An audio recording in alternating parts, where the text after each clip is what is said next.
Uzaklaştırın isterseniz. Bugün çok sevinçli, mutlu olduğumuz anlardan, günlerden birini yaşıyoruz. Bolu Yeni Çağ Belediye Başkanımız Sayın Recai Çağlar Beyefendi'yi bugün taburcu ediyoruz. Sağlıkla, şifayla. Recai Bey bize 26 Nisan'da geldi. O süreçte Sezai Hocam ve ekibimiz karaciğer nakli kararı verdiler. Zaten önceden bilgileri de gönderilmişti. Uygun verici adayı incelendi, bulundu. Uygun adayın bulunmasıyla 12 Mayıs'ta ameliyat oldu. Tabii bu 26 Nisan ve 12 Mayıs arasında Recai Bey önemli kanamalar geçirdi. Evet. Şükür onlar müdahale edildi o kanamalara. Onun için 12 Mayıs'ta ameliyat olduğu gün, ameliyata girdiği gün aslında geldiğinden daha sıkıntıları artmıştı. Ameliyat çok başarılı geçti. Karaciğer nakli yapıldı. Verici aramızda yok. O tabii iyileşti, taburcu oldu. Onun hakkında da Recai Bey bilgi verir. Evet.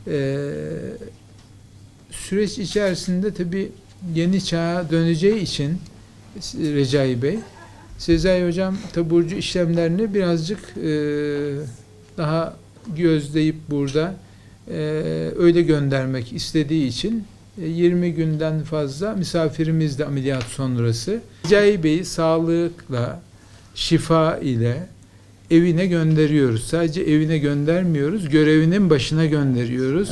İnşallah ben kendisine sağlık, şifa diliyorum.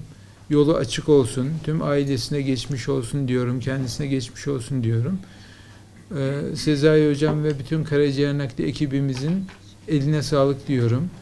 Binlerce böyle hastamız var. Evet. 3300'e yaklaştı, 3250'yi geçtik.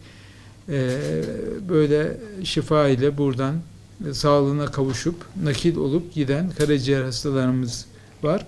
Recai Bey de bu hastalarımızın şu anda son halkası. İnşallah bu halka devam ediyor. Her gün nakil ameliyatları başarıyla burada devam ediyor. Ben geçmiş olsun diyorum. Bugün Recai Bey için böyle bir basın toplantısı planladık. Kendisi yaklaşık bir ayı aşkın bir süredir bizim burada misafirimiz. Evet, 12 Mayıs'ta biz Recai Bey'e bir karaciğer nakli ameliyatı yaptık ama bundan yaklaşık 15 gün önce Malatya'ya gelmişti. Aslında buraya geliş sebebi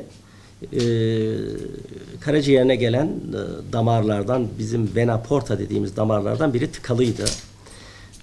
Damarı tıkalı olan hastaların, yani karaciğer damarı tıkalı olan hastaların karaciğer nakil ameliyatları çok zordur. Bu her merkezde yapılmaz. Çok komplike bir ameliyattır. Tabii bunlar, biz burada yaptığımız ameliyatların birçoğu bu tarz zorluk içeren ameliyatlar. Dolayısıyla Recai Bey burada hazırlanırken ameliyata, ama enteresan olarak önce yemek borusundaki varisleri kanadı, sonra karaciğer komasına girdi, sonra böbrek yetmezliği gelişti. Yani sanıyorum ki ameliyattan önce birkaç günü Sayın Başkan hatırlamıyor. Evet. O halde yani evet ayakta geldi ama ameliyata giderken gerçekten sıkıntılı bir süreç vardı. Süratle karaciğer naklini yaptık 12 Mayıs'ta. İyi seyretti. Yaklaşık birkaç günlük yoğun bakım periyodundan sonra serviste takip ettik. Her şey iyi. Şu anda kendisini taburcu ediyoruz. Sağlıklı bir şekilde evine gönderiyoruz. Bundan kendisinin olduğu kadar biz de mutluluk duyuyoruz. Kendisine de uzun ömürler diliyorum burada. Çok teşekkür ederim. Benim kısaca söyleyeceklerim bu kadar. Bugün Bolu Yeniçağ ilçemizden gelen güzel bir insanın Sayın Recai Çağlar abimizin İnönü Üniversitesi Turgut Özal Tıp Merkezi Karaciğer Nakli Enstitüsü'nde ki misafirliğinin bizden ayrılışının mutluluğunu yaşıyoruz. Bu ayrılıklar güzel ayrılıklar. Bu ayrılıklar bizleri birleştiriyor ve güçlendiriyor. Ülkemizin ve dünyanın her tarafına böyle güçlü, sağlıklı ve yeni doğum yeri Malatya olan insanları her tarafa gönderiyoruz. İnönü Üniversitesi Turguzal Tıp Merkezi Karaciğer Nakli Enstitüsü 2002 yılından itibaren 3200'ün üzerinde karaciğer naklini gerçekleştirmiş bulunmakta. Başta küçük bir çapta başlayan bu serüven şu anda bütün dünya insanlarına hem sağlık hem de eğitim anlamında hizmet sunmaktadır. Turguzal Tıp Merkezi sadece karaciğer nakliyle değil, sağlığın her aşamasında en kaliteli hizmet vermeye çalışmakta ki özellikle onkoloji hastanesiyle çevre illerdeki Doğu ve Anadolu bölgesindeki kanser hastalarına deve olmakta ve Türkiye'deki en büyük kemik iliği nakli merkezinde kendi içerisinde barındırmaktadır. Bu vesileyle bu özveri, huzur ve başarı ortamını bize sunan Karaciğer Nakli Enstitüsü Müdürümüz Sayın Profesör Doktor Sezai Yılmaz'a hem başhekim olarak hem bir cerrah olarak teşekkür ediyorum. Bir Malatyalı olarak konuşmama başlıyorum. Sayın Rektörüm, Sayın Başhekimim, Sayın Sezai Hocam ve ekipleri, ben kendilerine gerçekten minnettarım. İdare bakımından Sayın Rektörümüz ve Sayın Başhekimimiz adeta hastaneyi böyle bir fabrikanın, yani bir motorun dişlileri gibi tıkır tıkır işletmekte. Diğer sağlık açısından da Sezai Hocam Malatya'da değil, Türkiye'de değil, dünyada sözü geçen bir hekim olarak bizim göğsümüzü kapatmaktadır. Ben 4 senedir takip ediyorum karaciğerimi. Daha önceden de vardı ama 4 senedir her 3 ayda bir hastaneye gidiyorum. Orada takipteyiz. Ve oraya yatış yaptık nakil için. Nakil olman gerekiyor dediler. 15 gün sonra konsey toplandı. Biz bu şeyi yapamayız dediler. Ameliyatı. Kendine doktor olacaksın. Hayda. Düşünsenize benim düştüğüm durumu. Tabii ben Sezai Hocam'ı duymuştum.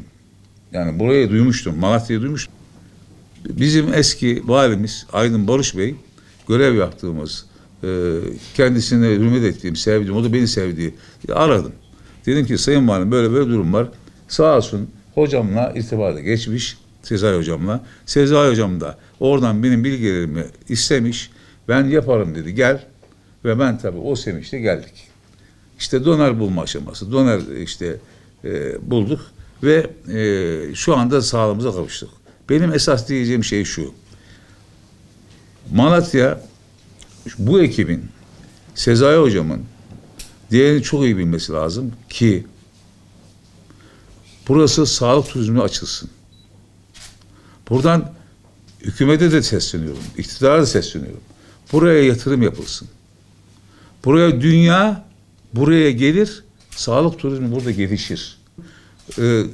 Rektörümüzden temizlikçisine kadar hepsi arkadaşların, çalışanların bir uyum içerisinde, güler yüzü içerisinde, bir aile sıcaklığı içerisinde gerçekten sadece bana değil, bütün hastalara hizmet veriyorlar ve her şey sisteme oturmuş ve bu tıkır tıkır gidiyor. Bu ne özel hastanelerde var bu sistem, ne başka büyük hastanelerde var.